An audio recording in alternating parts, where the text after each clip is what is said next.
ये देखें, ये कतर है, दोहा कतर बोलते हैं। अस्सलाम वालेकुम। तो दोस्तों, ये यहाँ पर जब गेम चल रहा था वर्ल्ड कप फीफा, तो ये इन्होंने बहुत पार्किंग बना के रखे हैं। अभी फीफा ख़त्म हो गया लेकिन पार्किंग फिर भी साफ़ सुथरा यहाँ पर पड़े हैं। आप कहीं भी देख लेना, ताकि दूर दूर। जी, ये देखें, कतर की सारे मॉल एक साथ पड़े हैं यहाँ पर।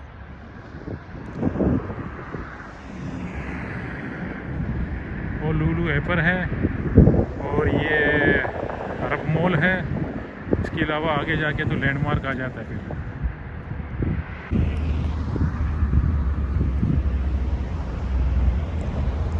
ये दोस्तों, कतर जो है ना, बहुत अमीर तरीन मुल्क है। देखो, इसकी हर जगह में चले जाओ, पैदल चले जाओ, जैसा कि मैं अभी पैदल जा रहा हूँ कहीं, तो देखो सामने एक मॉल है। फिर इस तरफ जाओगे भी तो सारे मॉल ही मॉल, शॉपिंग मॉल मतलब।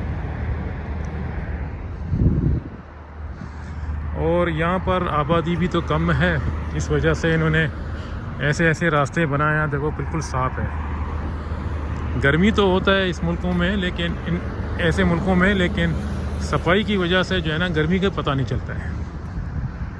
ये देखो, अगर मैं थक जाऊँ तो मैं यहाँ पर बैठ भी सकता हूँ, काली पड़ा है। अगर मेरा हाथ में कचरा है तो यहाँ पर फेंक दो। मतलब यही चीज़ होना चाहिए हर एक मुल्क में, सफाई का लिहाज। और गाड़ी के लिए भी यहाँ पर 2-2, 3-3 ब्रिज बनी हुए। देखो, ये देखें, हमारे मुल्कों में तो बिजली का लोड शेडिंग होता है, लेकिन यहाँ खजूरों में भी लटका हुए लाइटें जो है ना जले हुए पूरी रात।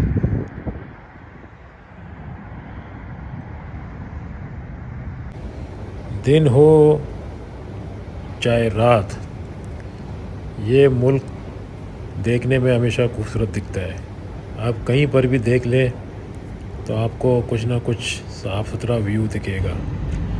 और यहाँ पर दुबई की तरह यहाँ भी बड़े बड़े बिल्डिंग बने हुए हैं।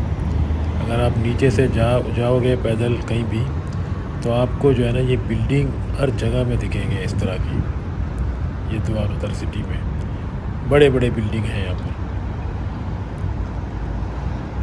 बेशुमार खूबसूरत जगह है। गर्मी तो होता है लेकिन मुल्क भी तो बहुत खूबसूरत है। ये देखो, कितना मजबूत मजबूत ब्रिज बनाया है इन्होंने, गाड़ियों का ट्रैफिक जाम ना हो जाए। इतना अच्छा जगह, साफ़ सुथरा, और नीचे गार्डन वगैरह डाला जैसा कि किसी का प्रॉपर्टी है। और ये बस फ्री सर्विस कर रहा है, मेट्रो का कनेक्टिंग बस है। फ्री सर्विस, फ्री ट्रांसपोर्ट मिलने के बाद भी ये बस इतना खाली। मैं ऐसा बैठा हूँ कि जैसा या तो मैं बस खरीद रहा हूँ, ये मैंने अपने प्रॉपर्टी के लिए रखा, या हो सकता है ये बस मेरा दादी का। चलो, शुक्रिया जी।